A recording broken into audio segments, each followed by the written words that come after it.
Buenas tardes a todos. Estamos más en una sesión del manejo clínico México contra el COVID. Les pedimos una disculpa porque hoy empezamos un poquito más tarde. Esto se debió a que tenemos dos ponentes que van a estar vía remota desde sus lugares de trabajo y tenemos aquí de manera presencial a la doctora Bianca. El equipo de la doctora Bianca Vargas Escamilla ya ha estado con nosotros en otra sesión. Ella viene del equipo del Centro Nacional de Equidad y Salud Reproductiva.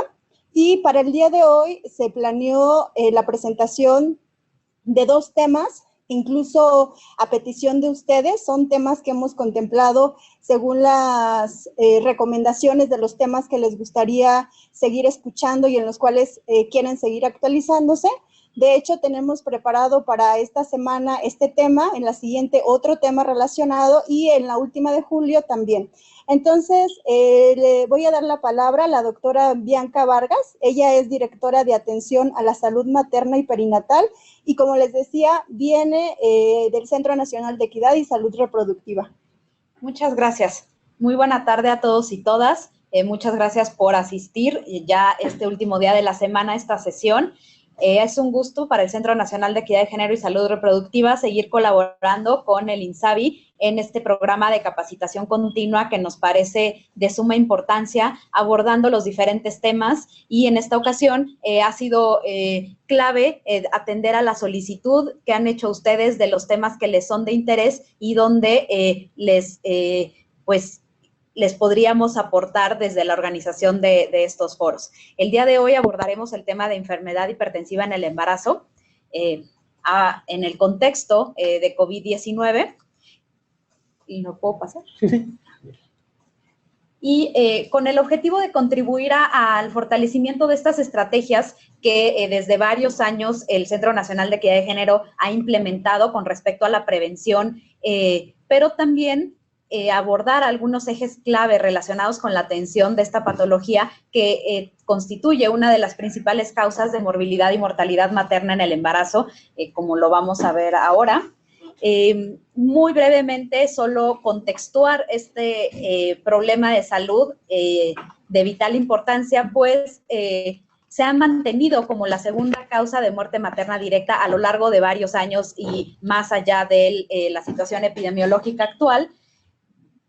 Lo tenemos como una causa predominante. Sin embargo, para 2020 también nos llama la atención su importancia, pues actualmente, ¿no?, en lo que llevamos del año 2020, contribuye a un 17% del total de las defunciones registradas, causando un total hasta ahora, en el año 2020, de 71 defunciones a nivel nacional. De acuerdo con el informe semanal de la Dirección de Epidemiología, tenemos este primer acercamiento a las muertes maternas, a la razón de muerte materna por causa agrupada, y aquí podemos ubicar perfectamente que las enfermedades hipertensivas serían este segundo lugar, a excepción ahora de las que se han sumado por COVID-19, asociadas a COVID-19, y nos está ocupando la tercera causa. Entonces, abordar este tema y al mismo tiempo el contexto de COVID-19 es de suma importancia para incidir y prevenir la mortalidad y la morbilidad materna asociada a las enfermedades y trastornos hipertensivos. Por ello, bueno, tengo el gusto de presentar a dos ponentes el día de hoy que estarán compartiendo con nosotros tanto el tema, lo relacionado con prevención, como con los ejes claves de la atención. En primer lugar, tendremos la ponencia del doctor Juan Ismael Islas Castañeda. Él es subdirector de atención materna del Centro Nacional de Equidad de Género y Salud Reproductiva. Y posteriormente contaremos con la ponencia del doctor Alfredo Gutiérrez Marín, quien es jefe del Departamento de Terapia Intensiva del Instituto Nacional de Perinatología. Agradecerles a los dos su presentación. Para el Centro Nacional era muy importante poder colaborar con el Instituto Nacional de Perinatología en el abordaje de este tema, sobre todo para dar una perspectiva de continuidad desde los elementos de la prevención, la etapa pregestacional, las acciones que llevamos a cabo en el primer y segundo nivel de atención y, por supuesto, las medidas que tenemos desde una perspectiva de especialidad para dar continuidad a la atención y a los casos de morbilidad o morbilidad materna extrema que se asocian a estas causas. esperamos sea de utilidad y tendremos al final un espacio para que puedan realizar preguntas a los ponentes. Muchas gracias. Doctor Islas, ya tiene activo su micrófono, doctor. Gracias, muy amable. Listo, vamos a empezar. Buenas tardes a todos y a todas. Para mí es un verdadero placer estar con ustedes el día de hoy tratando un tema de tanto interés desde el punto de vista de la salud reproductiva, particularmente en un tema que nos mueve a todos, que es la mortalidad materna. Como bien anotó la doctora Vargas, uno de los temas más importantes que ha habido en nuestro país desde hace muchos años es el asunto de la mortalidad materna por enfermedades hipertensivas, que año con año se comportan en forma muy particular y se van alternando entre las hemorragias y las enfermedades hipertensivas en los números de muerte materna. Sin embargo, bueno, en estas ocasiones, en estas contingencias, pues se presentan situaciones como la que vivimos hoy, en donde las enfermedades asociadas a una situación diferente nos podría estar ocasionando este tipo de complicaciones, como tener un incremento en el número de muertes maternas por otras causas. Para el Centro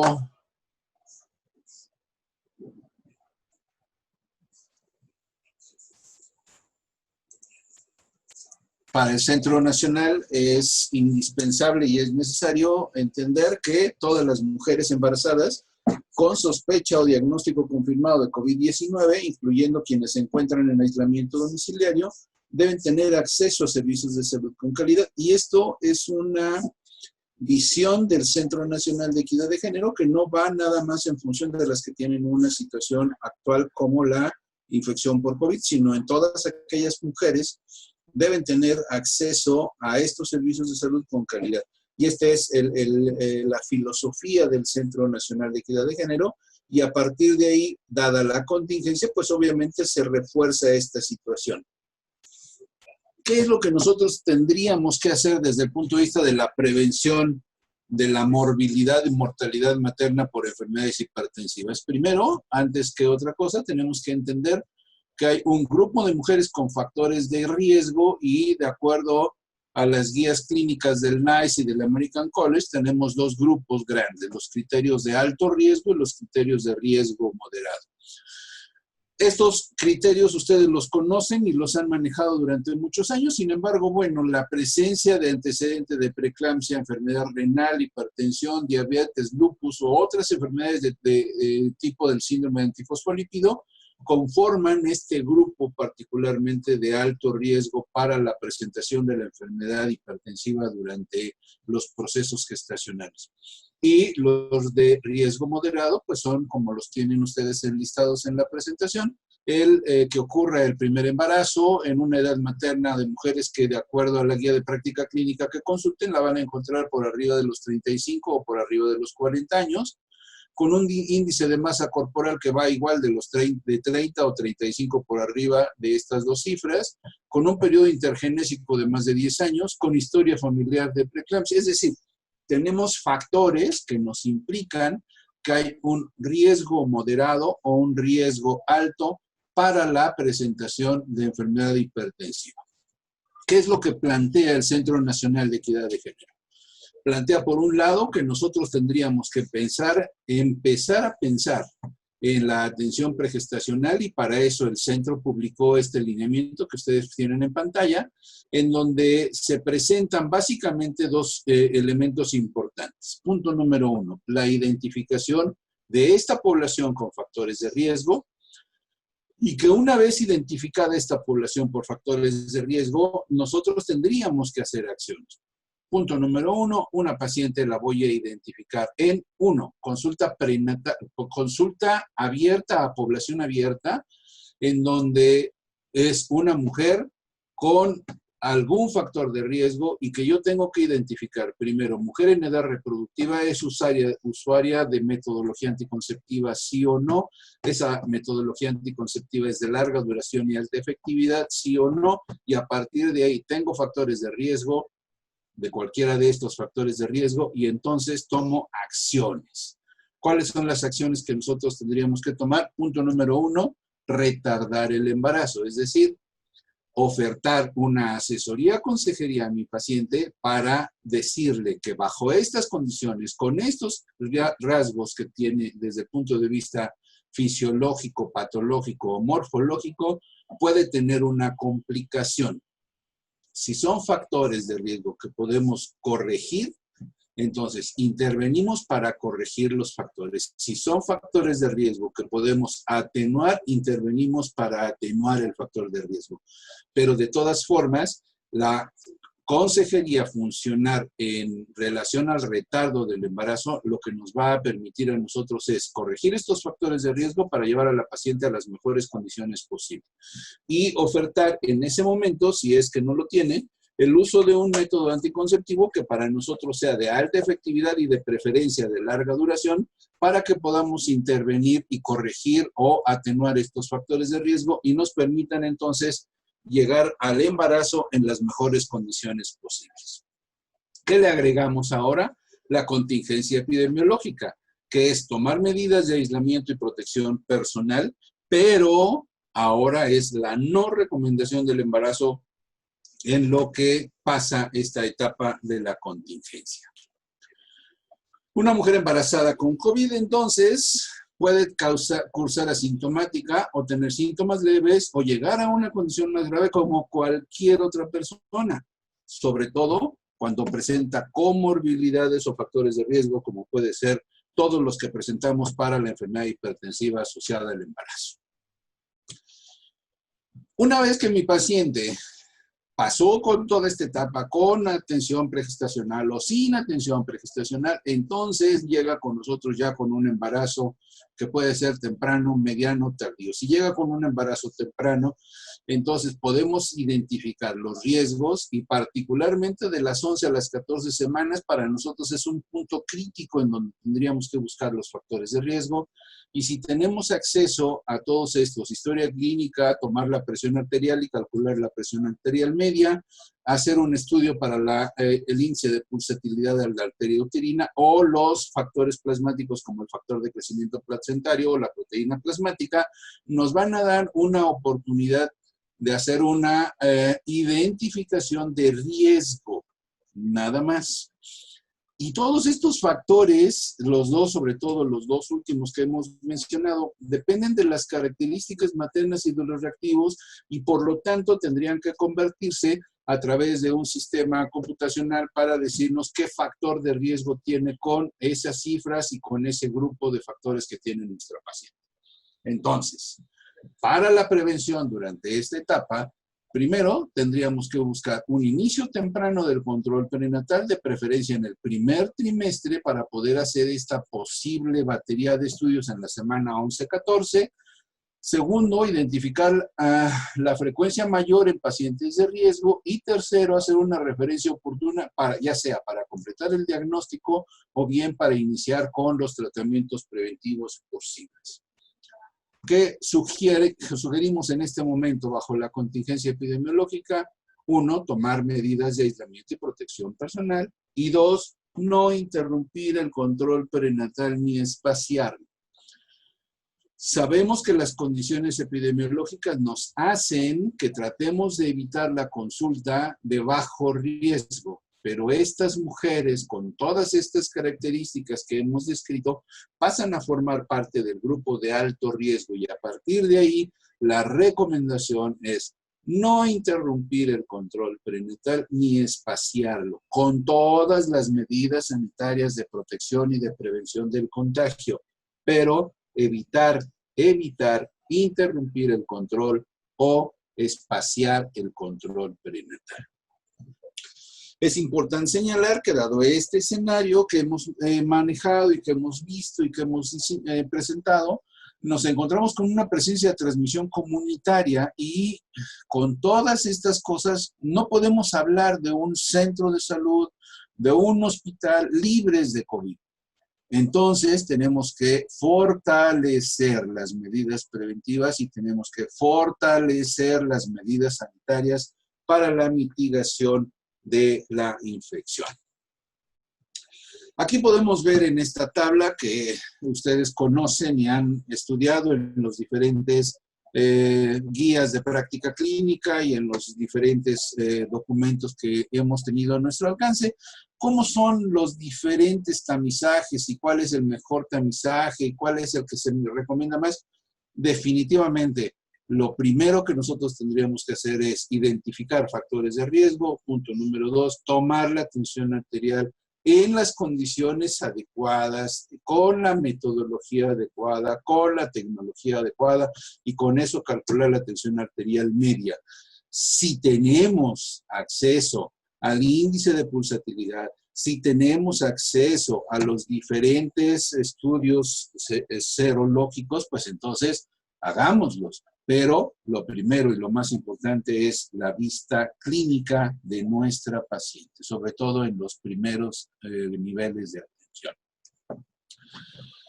¿Cuáles son todas estas medidas de las que hemos aplicado, que hemos hablado y que tendríamos que fortalecer tanto en los consultorios como en las unidades hospitalarias? Estas medidas transversales que deben aplicarse en los espacios de atención, en las salas de espera, en los consultorios, en las áreas de urgencia, reforzar el lavado de manos, reforzar el uso del gel, aumentar la frecuencia de limpieza de esos espacios que usamos nosotros mismos y que le decimos a nuestra paciente que están en posibilidades de recibirlas para darles esa frecuencia de la atención del control prenatal, sobre todo con todos estos factores asociados de riesgo que ellas tienen, que pueden ser con un sobrepeso significativo, que pueden tener una enfermedad autoinmune, que pueden tener una enfermedad metabólica y que esto nos puede disparar el factor de riesgo para la enfermedad hipertensiva asociada al embarazo. Sobre este mismo control perinatal, bueno, hay medidas que han probado ciertos factores de posibilidad, han probado que pueden ser preventivos para la disminución de la presencia de la enfermedad hipertensiva del embarazo, como es la ingesta diaria de calcio suplementario para pacientes para pacientes que tienen baja ingesta de calcio en su dieta habitual. Esto no es una panacea, no es una medida que deba ser utilizada en todas las pacientes, porque nos vamos a encontrar que yo tengo pacientes con factores de riesgo, pero que si su dieta tiene una ingesta de calcio superior a los 600 miligramos por día, no me va a servir de nada darle calcio suplementario. Y lo mismo me pasa en la paciente que tiene el riesgo de tener preeclampsia por todos los factores antes mencionados. Si yo le agrego el ácido acetilsalicílico, solo aquellas pacientes que tienen factores de riesgo me va a ayudar a disminuir la frecuencia. El Centro Nacional de Equidad de Género entonces me dice, tengo una paciente con factores de riesgo, tengo una paciente con embarazo de alto riesgo, entonces debe acudir al módulo Mater, que dependiendo de la entidad federativa, lo tengo en los centros de salud con servicios ampliados o lo tengo en las unidades hospitalarias. Y para quitar el error que hemos cometido en muchos procesos, el módulo Mater no es el área de urgencias, no es mi servicio de urgencias de atención de la mujer embarazada. Es un servicio para la corroboración de mujeres con embarazo de alto riesgo y el manejo de las mujeres con embarazo de alto riesgo, que esto lo puedo combinar con un consultorio, a lo mejor que yo le llame control de alto riesgo, pero el módulo Mater es identificación del control de riesgo en mujeres con alto riesgo. Y segundo, pues obviamente realizar los tamizajes y los estudios complementarios necesarios. ¿Qué vamos a hacer en este módulo Mater? Pues lo mismo que manejamos, que dijimos hace un momento. 1, tomar medidas de aislamiento y protección personal. Y 2, no interrumpir el control prenatal ni espaciar. Son pacientes de alto riesgo, son pacientes que si nosotros nos descuidamos se van a complicar y pueden terminar en un número más en muertes maternas. Entonces, tenemos que establecer un filtro de supervisión para la identificación de personas con síntomas respiratorios al ingreso a todo establecimiento. Esto es, Pongamos un triage respiratorio. Los que nos conocen y los que han trabajado con nosotros a lo largo de estos años saben que trabajamos el triage obstétrico. Y ese triage obstétrico a mí me permite identificar cuáles son los datos de alarma de mi paciente que llega a un servicio de urgencias obstétricas y entonces priorizar la atención. Aquellas mujeres que tienen mayores datos de alarma serán las primeras en entrar a atención y no conforme llegaron y no conforme la hora que tienen registrada a su ingreso al hospital, sino conforme a esta clasificación de riesgo que nosotros hacemos a través del triage. Entonces, asociado a esto, tendremos que hacer un área o tendremos que poner en un mismo documento, en un mismo formato, en un mismo tiempo, los dos filtros. El filtro de atención de la emergencia obstétrica y el filtro de la identificación de datos de alarma respiratorios. Y para esto, bueno, pues tendremos que tener un cuestionario de detección de signos y síntomas, aplicación de gel, toma de temperatura, de preferencia con un termómetro digital, cintas térmicas o sensores infrarrojos. Y pues nada más recuerden, no matan las neuronas. Realizando la adecuada desinfección entre cada paciente. Difusión de las medidas de prevención y datos de sospecha de COVID. Y cada unidad deberá garantizar que se tienen flujos de atención separados para las personas que refieren síntomas respiratorios a su ingreso. Todos los demás, todos, debemos de traer cubrebocas y usar el lavado de manos frecuente o la aplicación de alcohol en gel. Y aquí en esta tablita que se les compartirá, bueno, pues ustedes pueden verlo y si no, lo pueden leer en el lineamiento para la prevención y mitigación del COVID, que está en la página que está marcada ahí abajo, en donde tenemos los diferentes procedimientos y qué es lo que debe hacer el personal de salud y o el usuario de los servicios de salud para tener una mejor protección ante el caso de la infección que estamos presentando. ¿Qué pasa cuando mi paciente llega a los servicios de urgencias? Lo que decíamos hace unos minutos. Bueno, tengo que tener un área de triage en donde realizo la clasificación inmediata de mi paciente al momento de su entrada, en donde yo puedo determinar si mi paciente tiene o no tiene factores de riesgo que me hagan sospechar que tiene una hipertensión. Y aquí lo más importante que nosotros hablemos es la sintomatología que presenta mi paciente: cefalea, tinnitus, fosfenos, acúfenos, mareos. Obviamente, si presenta crisis convulsiva, pues ya ni siquiera tengo que hacer todo lo demás. Entonces, si no, va la identificación a través de la toma de la tensión arterial, en donde yo puedo tomar las cifras tensional sistólica o diastólica y determinar el riesgo o el grado de molestia, de problema que tiene mi paciente, y a partir de ahí disparar toda una serie de acciones que están marcadas claramente en nuestro lineamiento de triage obstétrico y equipo de respuesta inmediata. Y entonces, en este momento, en esa parte del proceso de la atención obstétrica, vuelvo a repetir, hacemos el triage obstétrico y el triage respiratorio, que podrá ser casi en forma simultánea o deberá ser en forma simultánea, tomar medidas de aislamiento y protección personal y, en caso necesario, hacer la activación del equipo de respuesta inmediata multidisciplinario, obviamente, todo mundo con las medidas de protección y de aislamiento necesarias.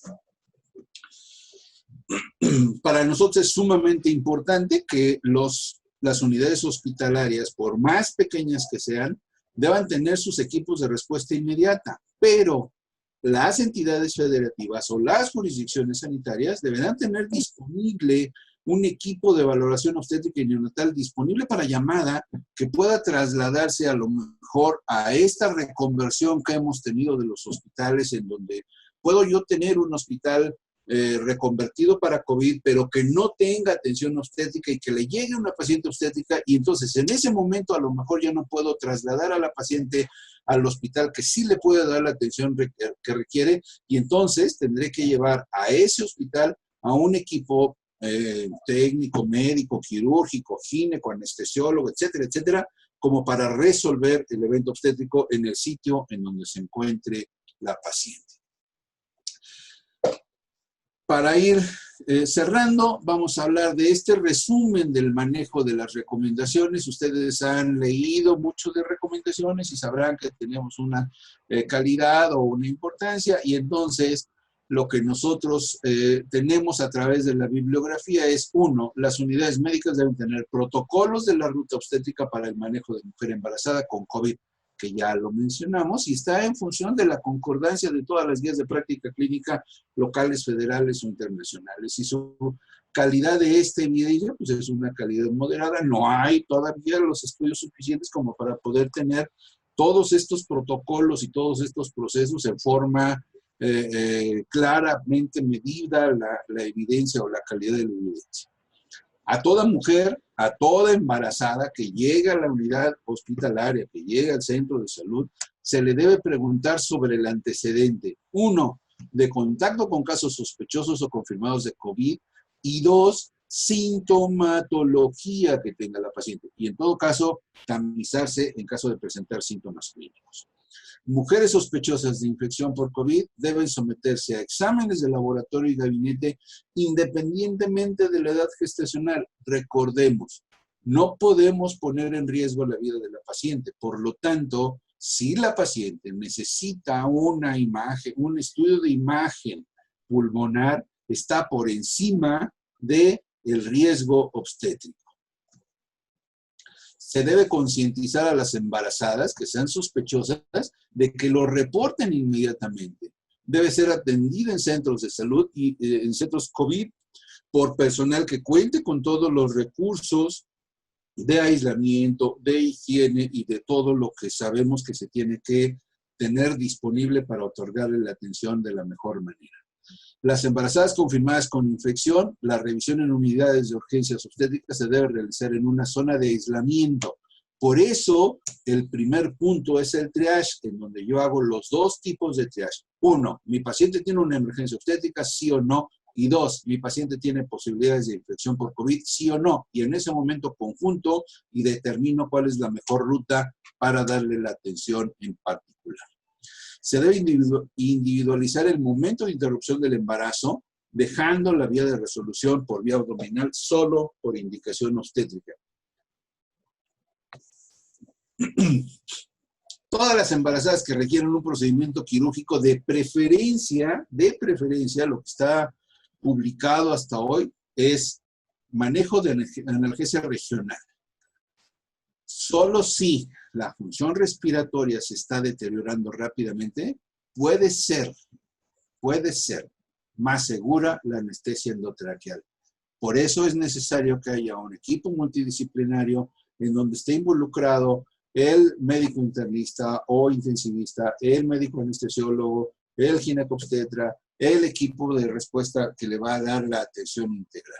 Se recomienda que todo el equipo en conjunto manejen a la paciente con COVID y no sea en el modelo tradicional, antiguo, clásico, en donde yo pido una interconsulta a la terapia intensiva y ahora sí ya queda a cargo de la terapia intensiva.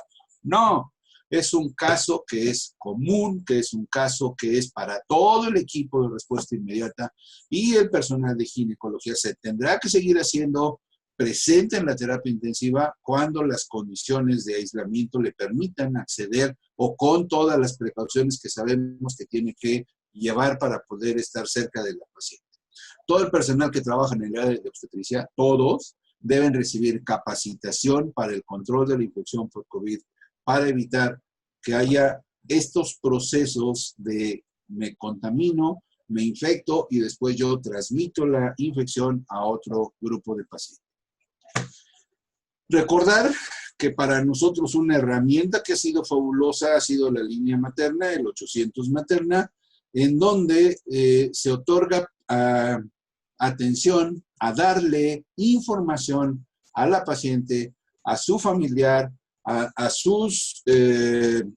cualquier persona asociada, allegada a la paciente que solicite información sobre signos de alarma, sobre a qué unidades acudir. Y para eso necesitamos estar en comunicación permanente con las entidades federativas y con las diferentes unidades hospitalarias y jurisdicciones sanitarias para que podamos otorgar la información clara y precisa.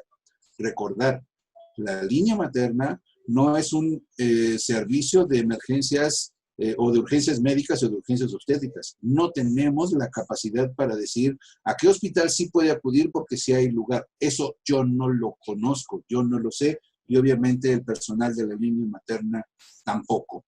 Pero nuestra herramienta de comunicación permanente con la usuaria y su familia es la línea materna. No es esencialmente un servicio de quejas. La mayoría de los médicos, cuando estamos en las unidades hospitalarias, pensamos que la línea materna es para que la paciente vaya y se queje.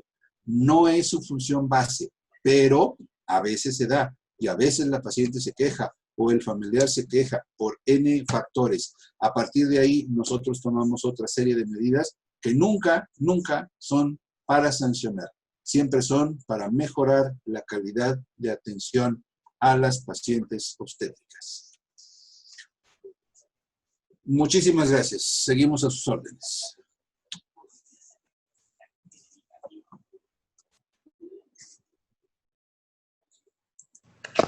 Muchas gracias, doctor. Ahora vamos a activarle el micrófono al doctor Alfredo Gutiérrez. Doctor, ya tiene el micrófono activo. Que nos diga cuándo pasa. Sí, muy buenas tardes.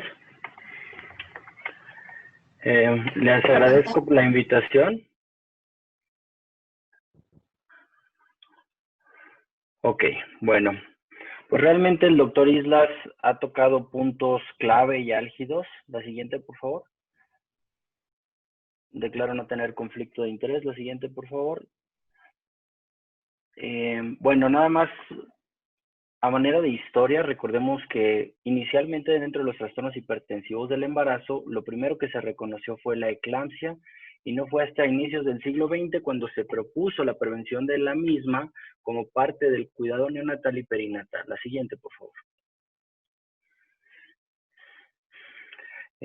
Los criterios a lo largo del tiempo han cambiado. Así pues, la Sociedad Internacional de Hipertensión en el Embarazo considera la preeclampsia como parte de los trastornos hipertensivos del embarazo, pero dentro de esta, y me da la siguiente por favor, tiene animaciones, son varias. Entonces, ahí cabe destacar la hipertensión de bata blanca.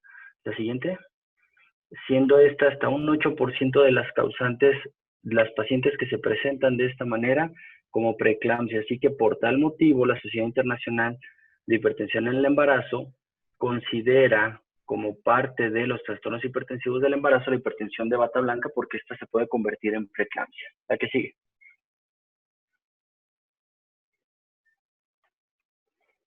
La siguiente, por favor.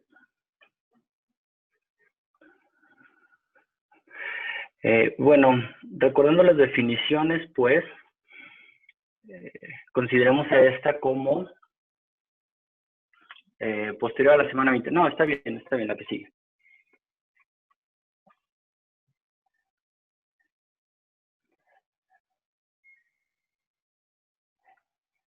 Entonces, hipertensión después de la semana 20, mayor a 150/90, con inicio de al menos una de las siguientes. Proteinuria, la que sigue, por favor. Lesión renal, la que sigue. Lesión hepática, afección hematológica, las complicaciones neurológicas y la disfunción uteroplacentaria como parte del síndrome. Entonces, ahora estamos viendo que la preeclampsia y los trastornos hipertensivos del embarazo son una enfermedad sistémica con afección a un órgano blanco. Es por tal motivo que la guía de práctica clínica, con su última actualización en 2017, habla que es un trastorno hipertensivo con afección multisistémica, que es después de la semana 20 de gestación, con hipertensión, con al menos una tira reactiva positiva para proteinuria, y si existiera ausencia de proteinuria, porque ya no es una condición sine qua non, tienen que existir síntomas cerebrales persistentes, hipergastralgia, trombocitopenia o alteración de las concentraciones en las enzimas hepáticas. La siguiente, por favor.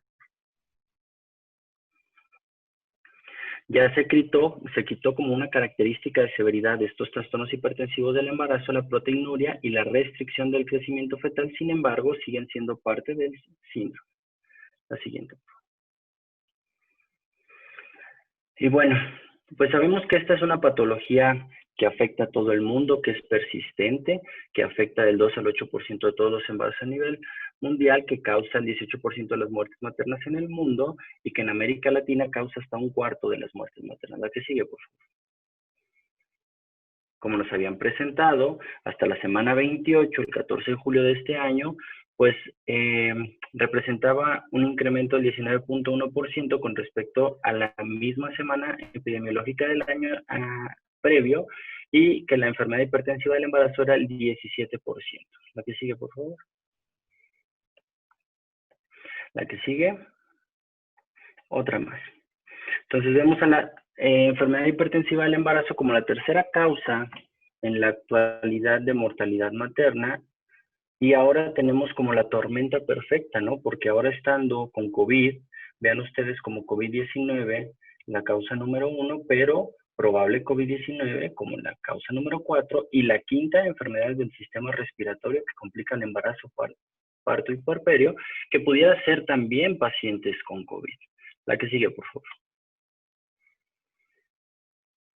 Y me voy a detener un poco aquí para recordar entonces que la preeclampsia se divide acorde a su temporalidad de aparición como temprana y tardía, y que dependiendo del momento en el que aparece, entonces es la característica fisiopatológica que predomina. Entonces, la preeclampsia tardía, definida como posterior a la semana 34 de gestación, aquí hay una placentación normal. Sin embargo, aquí el principal mecanismo es disfunción endotelial. Del lado izquierdo podemos ver todos los mecanismos por los cuales se presenta la preeclampsia temprana, que es básicamente por defectos en la placentación entre la interacción trofoblasto-decidua con una placentación inadecuada, la presencia de este imbalance útero-placentario y por lo tanto la aparición y las alteraciones tanto del índice de pulsatilidad que se mencionaba previamente en el tramizaje de primer trimestre, como la elevación e imbalance de los factores angiogénicos y antiangiogénicos. La siguiente, por favor.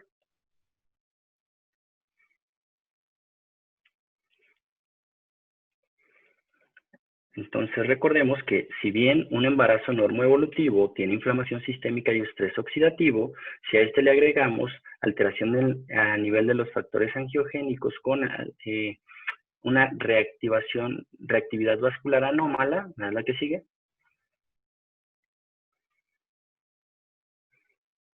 Esto genera el síndrome materno y los mecanismos en los defectos de la placentación. Aquí, la enfermedad endotelial es el común denominador de las enfermedades cardiovasculares, por eso es que cada vez estamos considerando más como las mujeres que presentan preeclampsia como un factor de riesgo cardiovascular, y que estamos incluso tratando de que este entre al Registro Nacional de Síndrome Coronario Agudo como un factor de riesgo bien identificado, porque sabemos que la disfunción endotelial que presentan estas mujeres a posteriori se va a manifestar a otro nivel. ¿Me da la que sigue, por favor? Entonces, pues ya se había comentado previamente los factores de riesgo para presentar la preeclampsia con enfermedad cardiovascular. ¿Me da la que sigue, por favor? Y bueno, recordemos estos puntos básicos, ¿no? La placenta es tanto necesaria como suficiente para causar un trastorno hipertensivo del embarazo.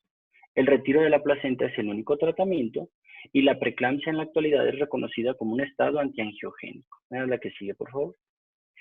Entonces, vean aquí, estos experimentos iniciales fueron, cabe hacer mención de los mismos, ya que a inicios del siglo XX, en 1914, observaron las placentas de estas mujeres con eclampsia como placentas necróticas. Entonces empezaron a hacer experimentos animales donde demostraron, vean ustedes la parte A, donde al hacer la ligadura de una de las arterias renales en un modelo animal, se generaba exclusivamente hipertensión. En la figura número B, estamos viendo si se genera una ligadura de la arteria, de la aorta abdominal por debajo de las renales, por arriba de las uterinas, no generaba ningún cambio.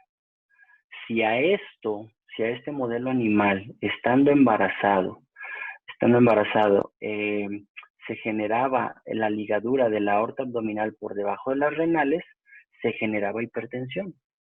Y al hacer histerectomía, se quitaba la hipertensión. Entonces, a partir de aquí, desde 1940, ya había datos en modelos animales de cómo existiendo isquemia en la placenta, en el útero, se generaba hipertensión. ¿Ves la que sigue? Y que al remover completamente tanto el útero como la placenta se quitaba. ¿Me das la que sigue, por favor? Entonces recordemos pues los múltiples mecanismos que existen de la adhesión inicial para la que sigue, por favor, para que se dé una invasión del trofoblasto y por lo tanto este va a estar anómalo en la preeclampsia. La que sigue, por favor. La que sigue. Aquí podemos observar en las figuras de en medio, con inmunohistoquímica, se regresa uno, por favor, eso. Con inmunohistoquímica veamos cómo al tener una invasión anómala, en la figura de en medio donde se ve la inmunohistoquímica altamente fluorescente, este es por la presencia de ecaderinas y de citoqueratinas, de cómo no penetran adecuadamente tanto en la preeclampsia con características de severidad como en las mujeres con síndrome de HELLP. La que sigue, por favor. La que sigue. Y bueno, entonces, en 1989 ya existía en la Universidad de San Francisco una hipótesis y líneas de investigación donde se hablaba que la placenta disfuncional libera mediadores tóxicos hacia la circulación materna y que estos posteriormente se determinaron como endotelina, fibronectina, factor de von Willebrand, trombomodulina, ICAM y BCAM. La que sigue, por favor. Aquí quiero hacer un poquito más de énfasis en los factores proangiogénicos y antiangiogénicos y en el desbalance que existe, porque en COVID-19 vamos a ver algo relevante al respecto, ¿ok? Entonces, recordemos el SFLT1. El FLT1 es una sinasa de tirosina tipo FMS, que es un receptor proteico transmembrana tipo inmunoglobulina. Entonces, la porción soluble, que sería el SFLT1, es una variante de corte y empalme, ¿ok? Sin tener regiones transmembranas. Y este es un receptor del factor de crecimiento vascular y, por lo tanto, para crecimiento placentario. A la que sigue, por favor. El rol biológico de esta porción soluble sabemos que es crucial para mantener la córnea vascular. Además, es altamente sobreexpresado en placentas de mujeres con preeclampsia en su sinsitio trofoblasto y el factor de crecimiento del endotelio vascular es necesario para la angiogénesis embrionaria y su ausencia genera muerte fetal entre el 10º y el 12º día. ¿Me das la que sigue? El factor de crecimiento del endotelio vascular, al unirse al FLT1, se une también al receptor KDRN y este libera óxido nítrico y prostaciclinas. Y otro factor angiogénico es el factor de crecimiento placentario. Este va a compartir un 53% de homología con el factor de crecimiento del endotelio vascular. No se va a unir a este otro receptor, al KDR, pero sí al FLT1. Y la placenta libera, a partir del 2º trimestre, este factor de crecimiento placentario y su pico llega entre la semana 29 a la 32. ¿Me das la que sigue, por favor? ¿Por qué esto causa proteinuria? Bueno, cabe hacer mención que cuando no hay este receptor en animales knockout, se reducen significativamente los glomérulos y el volumen de los mismos. Pero no es sino debido a la nefrina, la falta de expresión de la nefrina, lo que genera la proteinuria. ¿Me das la que sigue? Entonces, veamos aquí cómo en una placenta sana, en la parte superior, en un vaso sanguíneo, existe una expresión de factor de crecimiento del endotelio vascular, el factor placentario, se une poco a la fracción soluble y se une mucho hacia el endotelio, al FLT1. Sin embargo, veamos abajo, una placenta preeclámptica, una placenta con preeclampsia, se sobreexpresa esta porción soluble y eso sirve como un inhibidor y por lo tanto el factor de crecimiento del endotelio vascular y el factor de crecimiento placentario no llega adecuadamente hacia su receptor, hacia el endotelio y por lo tanto no hay una adecuada desidualización. ¿A la que sigue, por favor?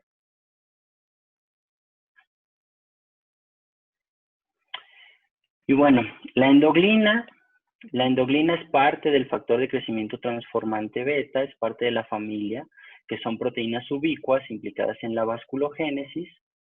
Me da la que sigue y funciona como un receptor tipo 1 o 2. Me da la que sigue, por favor. La endoglina es un correceptor del factor de crecimiento transformante beta y se presentan alteraciones de esto en algunos otros síndromes como el síndrome de telangiectasia e hemorragia como Osler-Weber-Rendu. Además, la endoglina es requerida para la proliferación y migración endotelial y además incrementa la regulación de la sintasa de óxido nítrico endotelial. La que sigue. Entonces veamos cómo en una paciente con preeclampsia también no existe una adecuada unión de la endoglina sérica, no permite esta adecuada unión hacia sus receptores, además de la fracción soluble del FLT1. Mira la que sigue. Y recordemos pues que el 11 de marzo del 2020, la Organización Mundial de la Salud declara SARS-CoV-2 como pandemia. La que sigue, por favor. Aquí vemos como los eventos que han sucedido a partir del 28 de febrero, cuando tenemos el primer caso en México, el 24 de marzo, cuando se inició la fase 2 en México, y hasta el 30 de julio, 31, bueno, los casos y las 36.327 defunciones. Nada, la que sigue, por favor. Y bueno, en cada uno de los escenarios se deben de tener, como previamente se había descrito, pues un algoritmo institucional donde tengamos muy claro qué es lo que vamos a hacer con los casos. Entonces tenemos que prevenir, detectar, atender y controlar. ¿La que sigue, por favor?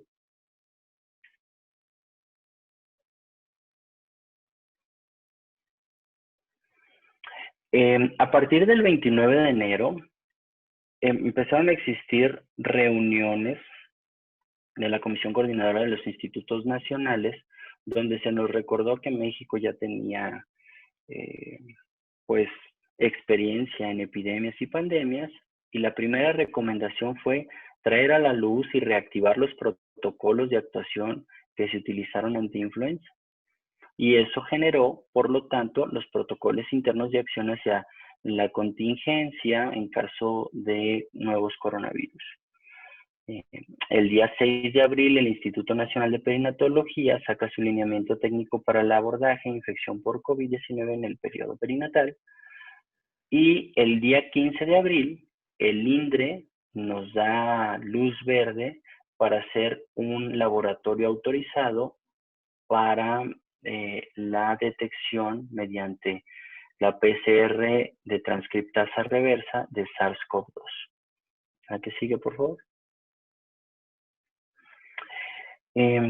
Las modificaciones al cuidado crítico actual, bueno, pues como sabemos, básicamente se sustentaban en no generar aerosoles. La que sigue, por favor. Y se tenía como potencial mantener una distancia mínima de 2 metros con los pacientes, que esto generaba pues una sensación de aislamiento e incomodidad en ellos. La que sigue.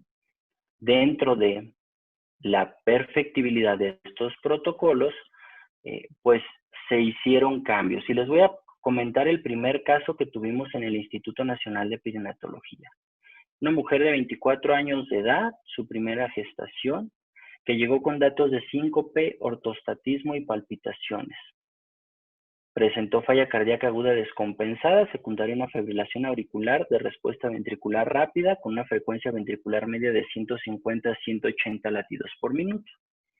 Ella había sido previamente sana, con un embarazo aparentemente normoevolutivo, no era manejada en el instituto. Sin embargo, ella llegó con hipoxemia, saturando al 80%, y con oxígeno suplementario corregía hasta el 93%. La radiografía de tórax pues era compatible con datos de sobrecarga hídrica, pero un corazón estructuralmente sano. La que sigue. Entonces aquí vamos a ver el electrocardiograma, donde se observa, la fibrilación ventricular de respuesta la fibrilación auricular de respuesta ventricular rápida, y se hizo después una radiografía de tórax, porque aquí la sospecha clínica era ¿por qué una mujer con un embarazo normoevolutivo, con un corazón sano, previamente sana sin ningún problema cardiopulmonar, llega con datos de falla cardíaca aguda descompensada y ¡pum! Resulta, me da la que sigue, ser SARS-CoV-2 positivo.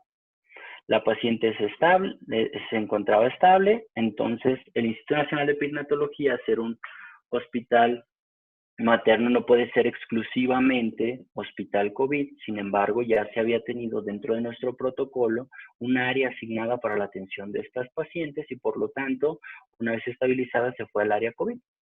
Pero tuvimos como resultado 2 médicos contagiados del departamento de terapia intensiva y 2 enfermeras. Además, hubo 4 médicos adicionales porque fueron contactos de alto riesgo, ya que cumplieron los criterios de estar a menos de 1 metro, sin cubrebocas, durante más de 15 minutos mientras revisaban a la paciente. Nada que sigue.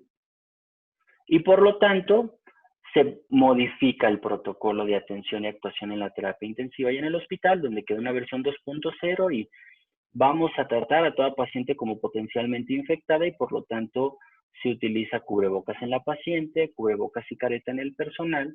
Si está estable sin requerir oxígeno suplementario, cubrebocas quirúrgico.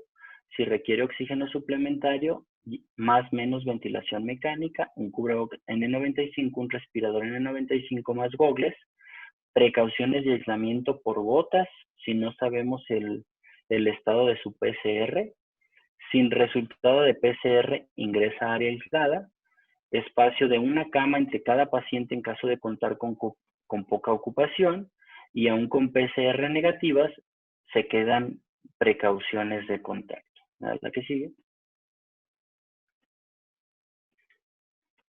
Y bueno, dentro de la actuación en las pacientes confirmadas o sospechosas con COVID-19, pues las recomendaciones tanto locales como internacionales es puntas nasales y mascarilla N95, no dar oxígeno humidificado y usar la mínima cantidad de oxígeno para mantener una saturación de oxígeno por arriba del 94%. La que sigue. Dentro de la colocación y retiro del equipo de protección personal, bueno, existen múltiples protocolos descritos tanto por la CDC, la Organización Mundial de la Salud, el Instituto Nacional de Enfermedades Respiratorias, múltiples grupos colegiados, y debe de existir también el protocolo de cada hospital para el uso del mismo y su colocación y retiro. ¿Me das la que sigue? Tenemos que evitar nebulizar a estas pacientes. ¿Por qué? Porque se generan aerosoles. Entonces, si hay alguna paciente que necesita algún medicamento de vía aérea, pues tiene que ser con dispositivos MDI y de preferencia con el uso de aerocámaras. Evitar utilizar más de 5 litros en puntas nasales y en caso de requerir una concentración mayor de oxígeno, pues tenemos que utilizar una mascarilla reservorio y evitar de manera predominante la cánula nasal de alto flujo y la ventilación no invasiva por lo mismo, por la generación de aerosoles. Y bueno, Dentro del tratamiento de COVID-19, pues básicamente en la actualidad tenemos que las medidas de soporte como el eje angular del tratamiento de todos los tipos de manifestaciones de COVID-19. El tratamiento de COVID-19 hasta el momento ha cambiado a lo largo del tiempo, pero el soporte es la base, ¿no? Todos nos podemos acordar que en marzo la fiebre mundial de estar dando antimaláricos, y pues ahorita ya parece ser que están poniendo los últimos clavos, ¿no? Para decir que ya no antimaláricos, y así múltiples tratamientos, ¿me da la que sigue? Sin embargo, el 16 de junio se publica de manera parcial resultados del estudio Recovery, que fue un estudio que se está corriendo en 175 hospitales en el Reino Unido, donde van más de 11.500 pacientes aleatorizadas. Y aquí, como pueden ver, tienen múltiples brazos: dexametasona, lopinavir, ritonavir, acitromicina, tocilizumab, hidroxicloroquina y plasma convaleciente. La que sigue, por favor. Y vamos a hablar de la dexametasona, que es la que se publicó el 16 de junio. Entonces, de esta, fueron 2.104 pacientes con dexametasona 6 miligramos IV o vía oral cada 24 horas los que se aleatorizaron y se compararon con 4.321 pacientes de manejo habitual. La que sigue, por favor. Los pacientes que requirieron ventilación mecánica invasiva, el 41% falleció, pero el uso de dexametasona 6 miligramos generó una protección de aproximadamente 35% de estos pacientes. Entonces, dentro de los pacientes, de 100 pacientes en ventilación mecánica, ¿me da la que sigue, por favor? 60 solitos se van a recuperar. La que sigue, por favor. 2 más. 28 se morirían aún con dexametasona, me regreses la previa, y 12 se van a salvar. Y necesitamos que por cada 8 pacientes tratados, uno se va a salvar, hablando de COVID grave en ventilación mecánica. ¿Me da la que sigue, por favor? De los pacientes que requieren oxigenoterapia exclusivamente, el 25% van a fallecer. El uso de la dexametasona a la misma dosis, 6 miligramos IV o vía oral al día por máximo 10 días, nos genera un RR de 0.80. Quiere decir que se va a salvar una vida por cada 25 pacientes tratados. ¿Me da la que sigue, por favor? Y la recomendación en el protocolo de recovery es que a las mujeres embarazadas les dan prednisolona 40 miligramos vía oral o hidrocortisona 80 miligramos IV cada 12 horas. Sin embargo, el bemol importante es que no se ha publicado cuántas pacientes de este estudio están embarazadas. ¿Y será que es en pacientes sin inminencia de interrupción de embarazo para dar este tipo de esteroide en particular? Me das la siguiente. ¿Y por qué lo digo? Todos recordaremos, pues, que la prednisona y la prednisolona no son esteroides que van a pasar de la cara materna de la placenta hacia el feto. No así la dexametasona y la betametasona. ¿Me das la que sigue, por favor? ¿Y por qué hice tanto énfasis en los factores angiogénicos antiangiogénicos? Bueno, pues porque ya se publicó una cohorte pequeña de un síndrome tipo preeclampsia inducido por COVID-19 severo. Esta es una cohorte que se realizó del 13 de marzo al 10 de abril en el Hospital Universitario de la Universidad Autónoma de Barcelona, en Vall d'Hebron. Todos los pacientes tenían más de 20 semanas de gestación. ¿Me da la que sigue, por favor? Fueron 42 mujeres, de las cuales 8 tuvieron COVID severo, neumonía y COVID severo. Esto nos permite hacer un análisis, pues, de estos casos muy minucioso, y lo que observaron fue lo siguiente, que en 75% de los pacientes realmente no fue preeclampsia. Solamente una paciente tuvo preeclampsia.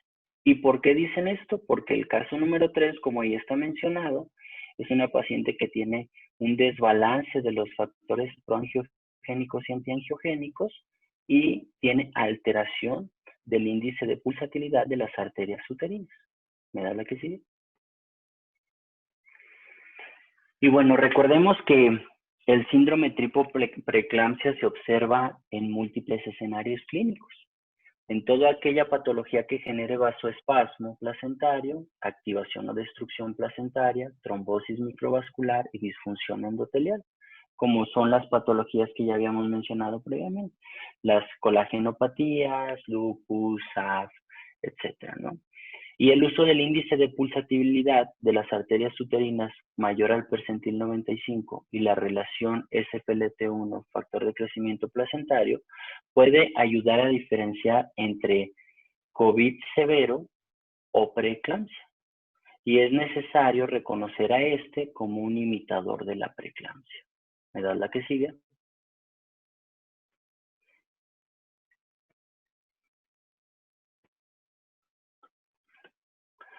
Y bueno, ¿y en el IMPER qué se ha observado? Bueno, en el IMPER ya se han analizado 83 placentas. En estas, lo que más predomina es vasculopatía decidual, coriamnionitis aguda, crónica. Hay alteraciones en las perfusiones, tanto en la cara materna como en la cara fetal, y trombosis aguda microvascular. ¿Me das la que sigue?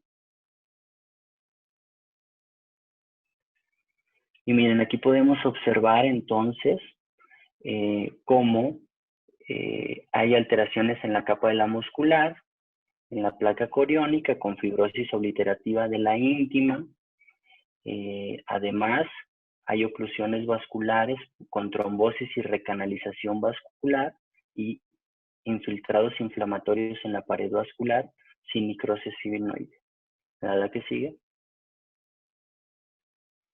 Entonces, hasta esas 83 muestras se ha observado que hay alteraciones morfológicas placentarias más frecuentes en pacientes asintomáticas con diagnóstico molecular positivo de SARS-CoV-2, que son la vasculopatía decidual y la corio tanto aguda como crónica. Ojo, la mayoría de estas pacientes, o prácticamente todas estas pacientes, eran asintomáticas, pero ya tenían el virus. Y la representación morfológica observada sugiere un fenómeno de hiperinflamación y daño endotelial en el compartimento tanto fetal como el materno. ¿Verdad la que sigue? Entonces, el Instituto Nacional de Perinatología, a partir del 22 de abril, inició un tamizaje universal como parte de un protocolo de toda la paciente que ingrese al instituto, donde ha tenido múltiples fases. La primera fase eran en embarazadas asintomáticas programadas para cesárea o inducción de parto. Una segunda fase donde era toda embarazada que ingrese a resolución de su embarazo, ya sea por urgencias, independientemente de edad gestacional y la sintomatología. Y la tercera fase ya es una fase que se está extendiendo como tamizaje a mujeres que acudan a control prenatal y a ultrasonido de primer trimestre. ¿Verdad la que sigue? Entonces, hasta el 4 de julio se habían realizado 789 pruebas en mujeres embarazadas, donde se tenía una prevalencia del 29.2% de SARS-CoV-2 y el 90% de estas eran asintomáticas. De igual manera, 409 bebés tamizados, de los cuales 26.6% son positivos. ¿Cuáles eran ¿te regresas, por favor? Las muestras que se han buscado para la PCR para SARS-CoV-2 ha sido hisopado nasofaringio, orofaringio, se ha buscado placenta, líquido amniótico, líquido peritoneal en aquellas que entran a cirugía y en leche materna. ¿A la que sigue?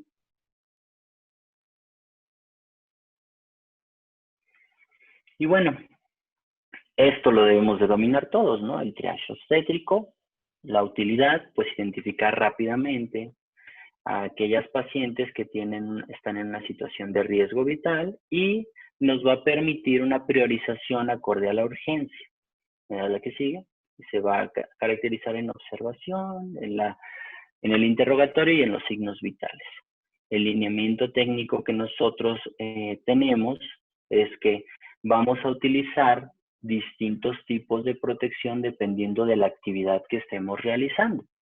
Entonces, el triaje inicial que comentaban en la ponencia previa, el triaje respiratorio inicial, que se pidió que lo empezáramos a tener en consideración desde el día 29 de enero y a implementarlo, bueno, pues aquí necesitamos protección nivel 1, pero todo lo demás, me da la que sigue, donde vamos a realizar exploración física, toma de signos vitales, pues ya necesitamos un mayor tipo de protección.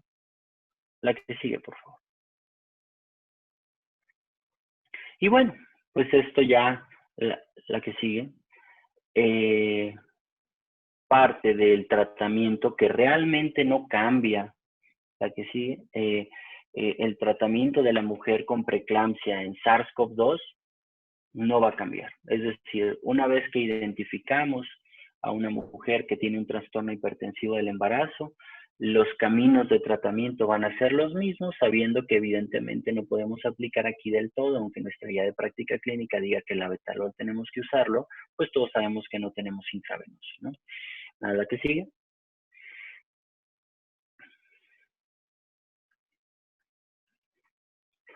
Y bueno, estos algoritmos están diseñados para la paciente sin alteración del estado de alerta, aplicarse en el contexto fuera de la unidad de cuidados intensivos del adulto, un manejo interdisciplinario de máximo 1 hora para que ya todo mundo haya atendido a esta paciente, sabido de ella y estar al pendiente.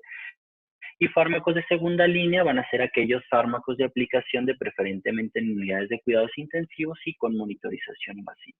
La que sigue, por favor. Estos dos serían los fármacos de segunda línea, la que sigue que es nitroglicerina y nitroprusiato, e incluso nicardipino, que en México no tenemos. La que sigue, por favor.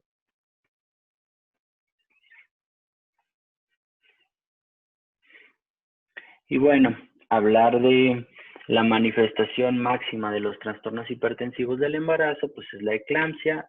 Recordar que a manera inicial en su presentación de un 25 hasta un 40% pueden ser normotensas. Se han publicado estudios de encuestas aquí en México donde se ha demostrado que no en todos se utilizan sulfato de magnesio y tanto en el momento de la crisis como en las mujeres que llegaban con preeclampsia severa. Y también sabemos que es necesario cualquier crisis convulsiva que se presente después de las 72 horas del puerperio, no se lo vamos a atribuir a eclampsia y vamos a buscar otras posibles causas de crisis. La que sigue, por favor.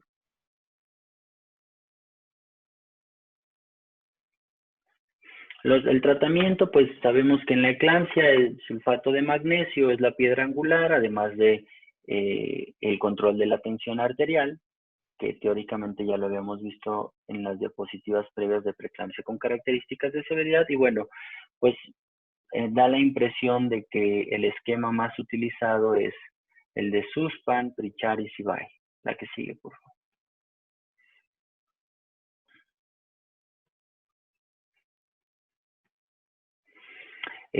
Sabemos y ya se tienen metaanálisis que ya con algunos años, pero pues muy contundentes, que el uso del sulfato de magnesio versus placebo, pues realmente nos disminuyen todo, ¿no? A la mitad del riesgo de preeclampsia, un poco más de la mitad, un 59%. Una reducción no significativa per se de la muerte materna, y esto porque no se logró el intervalo de confianza adecuado, por eso no logró la significancia estadística. Reducen el riesgo de desprendimiento de placenta y el sulfato de magnesio redujo la eclampsia en comparación con fenitoína. Me da la que sigue, por favor.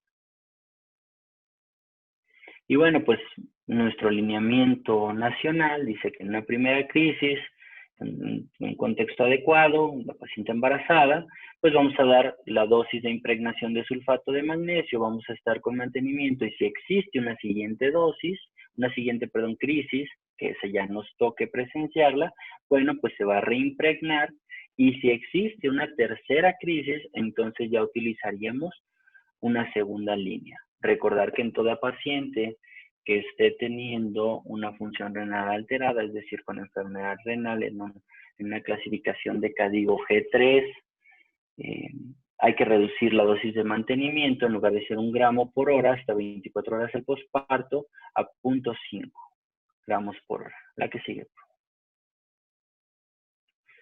Y bueno, pues para la eclampsia, la resolución del embarazo aquí es sí o sí, es decir, es una contraindicación absoluta el manejo expectante. El tratamiento definitivo, como ya lo habíamos dicho previamente y como se había demostrado desde hace más de un siglo, que el tratamiento definitivo pues, es el nacimiento y la estabilización y mejora del estado materno-fetal son requisitos importantes para el parto, ¿ok? Es decir, puede ser cesárea o parto, pero debe de estar la mujer ya estable. La que sigue, por favor. Y bueno, el algoritmo de manejo aquí para la paciente con eclampsia, como ven, aquí hay que ser muchísimo más juiciosos y estar muy pegados a la paciente, por eso tenemos que tener un ABC muy claro, un control de convulsiones, control de la TA, la resolución, individualizar a cada paciente para determinar cuál va a ser la vía de resolución. A la que sigue, por favor. Pero aquí ya estaríamos integrando a la paciente con COVID y preeclampsia severa, eclampsia. Podríamos decir que qué es lo que más está manifestando la paciente, si es el COVID o si es el trastorno hipertensivo. Si es el COVID hay que determinar la viabilidad fetal. Si no existe viabilidad fetal hay que dar la dosis exclusiva de dexametasona. Si sí, va a ser la dosis, el esteroide a dosis de maduración, que pues todos sabemos que es dexametasona 6 miligramos cada 12 horas por 2 días versus betametasona. Y si es preeclampsia severa, igualmente la viabilidad fetal, vamos a dar también el sí, esteroide a dosis de maduración y resolución, dependiendo de la condición obstétrica. Y si no, vamos a determinar si requiere oxígeno suplementario. Si no requiere oxígeno suplementario, pues solamente será soporte. Y si sí requiere oxígeno suplementario, pues vamos a dar la dexametasona 6 miligramos IV. Entonces, a lo que quiero llegar es que con este tratamiento y con lo publicado en el Steroid Recovery, en una mujer con COVID, con requerimiento de oxígeno, con preeclampsia o sin preeclampsia, le va a tocar esteroides sí o sí. Y si el COVID está grave, le va a tocar esteroides sí o sí.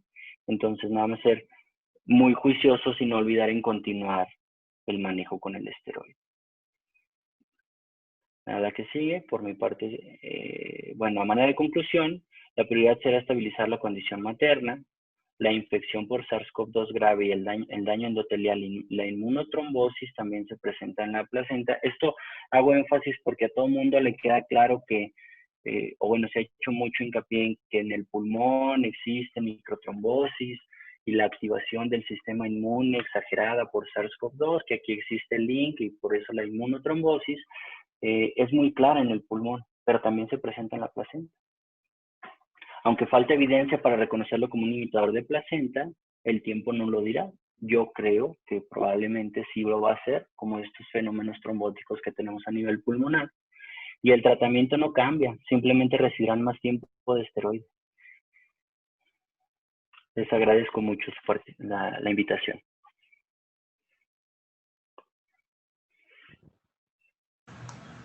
Muchas gracias, doctor Gutiérrez.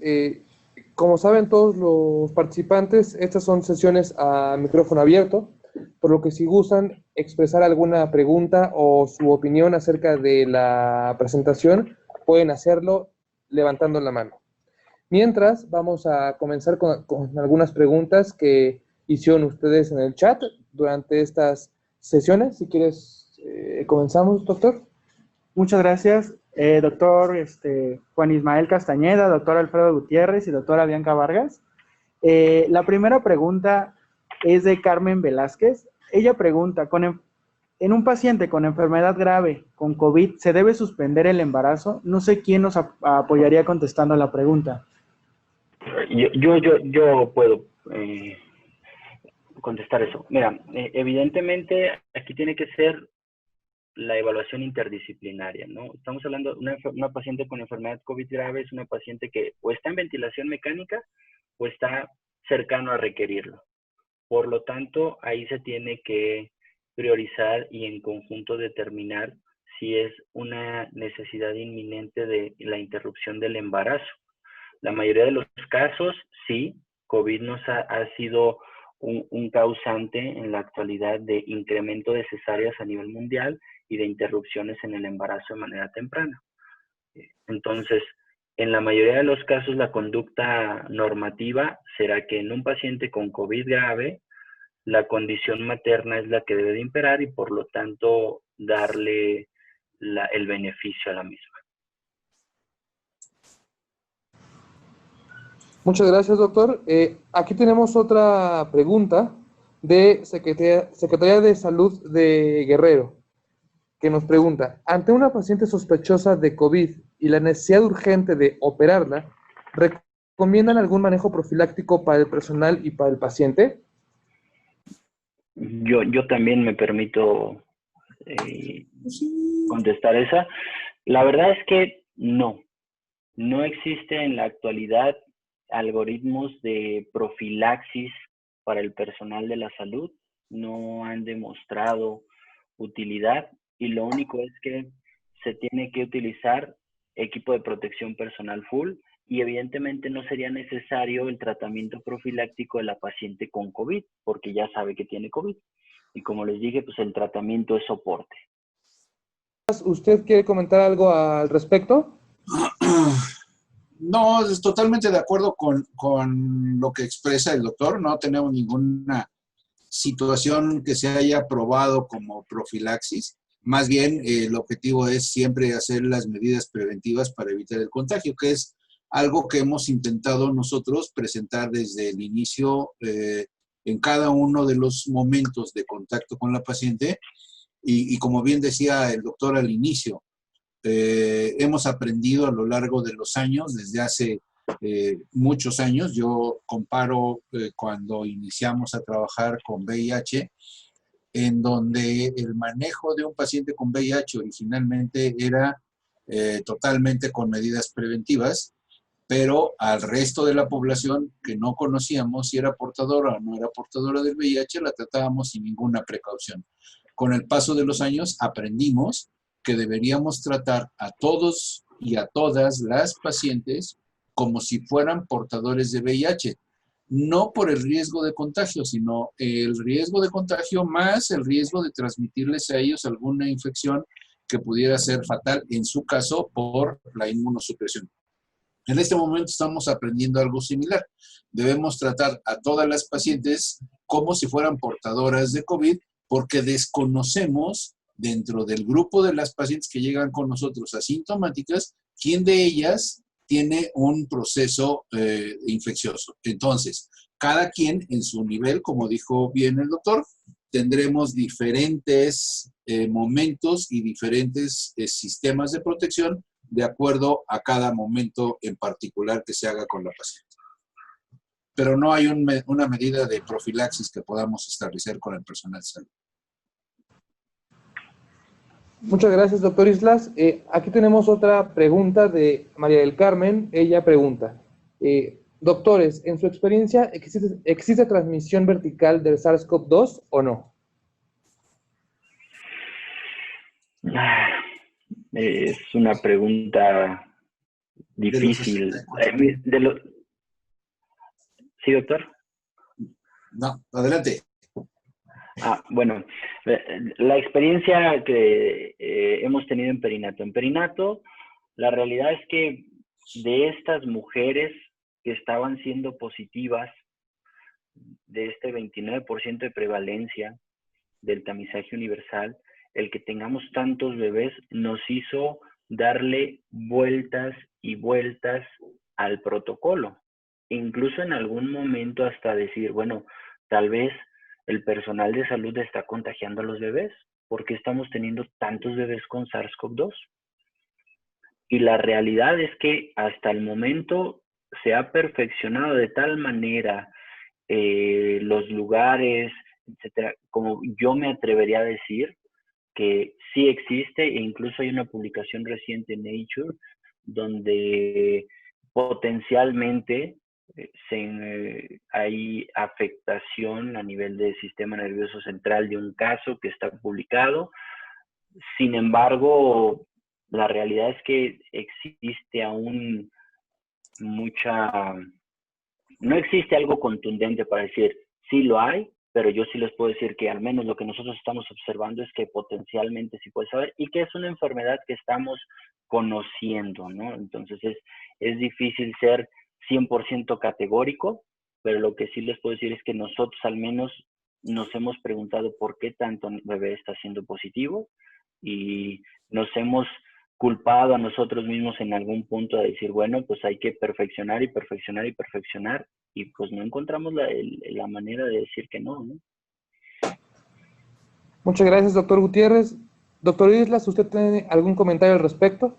Sí, a partir del Centro Nacional de Equidad de Género, una de las situaciones que nosotros estamos iniciando en este momento es un estudio a largo plazo, porque obviamente tenemos pacientes embarazadas que tienen embarazos muy tempranos, que cursan con sintomatología leve y progresan después a mejoría y a alta hospitalaria.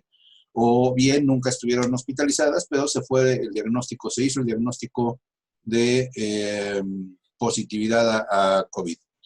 A partir de este hallazgo, lo que nosotros estamos haciendo es una revisión a largo plazo en seguimiento de cada una de estas pacientes para identificar al momento de la conclusión del embarazo cuáles son tanto la patología materna que se asocia en el mediano o largo plazo, como si existe o no una situación en transmisión perinatal. Pero pues obviamente en este momento no tenemos ninguna posibilidad de respuesta.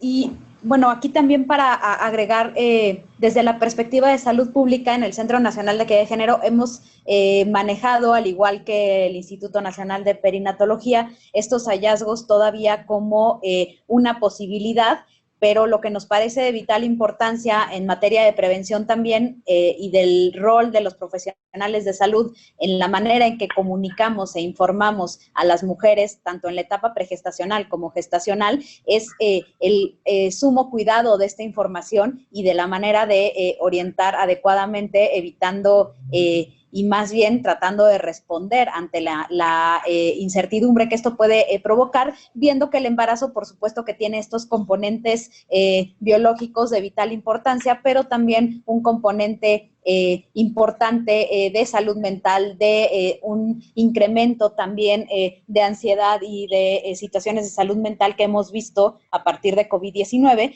Por lo tanto, creemos que esta información es vital para nosotros como profesionales de salud, para anticiparnos, para considerar lo necesario en la práctica y sobre todo para pues ser cuidadosos con el cómo, la manera y los medios en que se está difundiendo esta información. Muchas gracias, doctora Vargas. Vamos a continuar con algunos comentarios que hicieron los participantes. Sí, antes de los comentarios, hay una pregunta sobre la difusión de estas sesiones. El doctor Fernando Arismendi pregunta si estas conferencias las pueden ver en otro momento.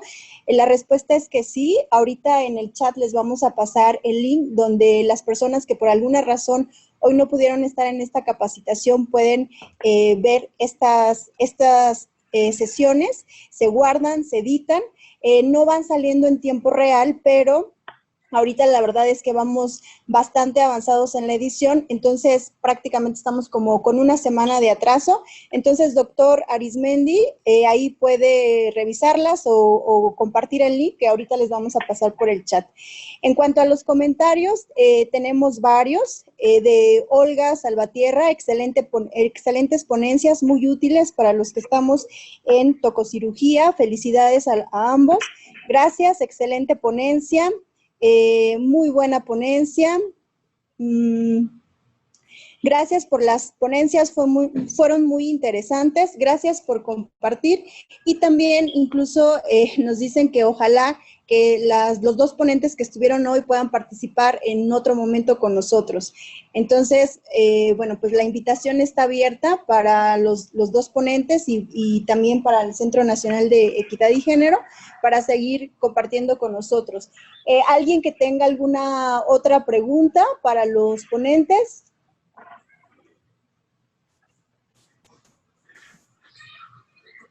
Ya tenemos otra pregunta de María de la Cruz Ruiz Jara. Ella pregunta si es factible que el tamizaje se amplíe a todo el país. Sí, adelante, doctor. ¿Sí? Adelante, sí. Pues yo pensaba durante el curso de las presentaciones y a partir de la experiencia del INPER, que es sumamente valiosa y que agradecemos al doctor Gutiérrez nos haya compartido estos datos todavía preliminares. Como han escuchado, cada una de las áreas desde nuestro ámbito de competencia, desde la atención de tercer nivel, como en el caso del Centro Nacional, que nos corresponde principalmente la atención primaria y pues actividades esenciales de salud pública, hemos estado identificando y en diálogo muy estrecho con el INPER también, la posibilidad o la necesidad de realizar estas pruebas al 100% de la población. Esto se ha comentado tanto en los comités de vigilancia epidemiológica como con los grupos de expertos, y hasta ahora la recomendación de la OMS es no realizar tamizaje a todas las mujeres embarazadas, aun cuando hemos detectado que algunos estudios, algunas series de casos lo recomiendan e incluso recomiendan este tamizaje tanto a las mujeres embarazadas previo al momento o al ingreso para la resolución obstétrica como al personal que está en contacto directamente y exclusivamente con la atención obstétrica. En este caso, el Instituto Nacional de Perinatología es un entorno de atención que permite o que cumple con estas características. Sin embargo, no en todos los hospitales y no en todas las entidades federativas hemos podido separar de una manera absoluta los hospitales de reconversión, la atención obstétrica y tenemos estos entornos mixtos en donde quizá hay una parte reconvertida o son los hospitales generales y bueno, salvo los hospitales materno-infantil, no tenemos o no siempre tenemos esta condición de atención exclusivamente obstétrica. Entonces, hasta ahora, la recomendación de la Organización Mundial de la Salud es solamente usarlo en casos que cumplan los criterios epidemiológicos de sospecha para COVID-19. Entonces, por ahora lo que se ha manejado es que, como en el caso del INPER, es posible que algunos sitios de atención también lo realizan, algunos hospitales privados, puedan, si está en las posibilidades, realizar el tamizaje al 100%. Sabemos que esto ya sucede en algunos hospitales, otros lo han hecho a manera de protocolo, de un protocolo de seguimiento, de investigación, y entonces pueden realizar el tamizaje al 100%. Pero ahora, hasta el momento, como estrategia de salud pública y como lineamiento de observancia nacional, como los que están publicados en el sitio oficial, el tamizaje al 100% y a las mujeres asintomáticas no es todavía una indicación. Muchas gracias, doctora. Adelante. Sí, adelante, doctor. Sí, en ese sentido estoy completamente de acuerdo con la doctora. Recordemos que el Instituto Nacional de Perinatología, al ser un instituto nacional y una de sus piedras angulares es la investigación, está este tamizaje universal como parte de un protocolo de investigación con múltiples líneas de seguimiento y por lo tanto es por lo que lo estamos haciendo. Es decir, perinatología está alineado tanto a las recomendaciones internacionales y nacionales. Sin embargo, como parte de un protocolo de investigación es por lo que se empezó a hacer de esta manera.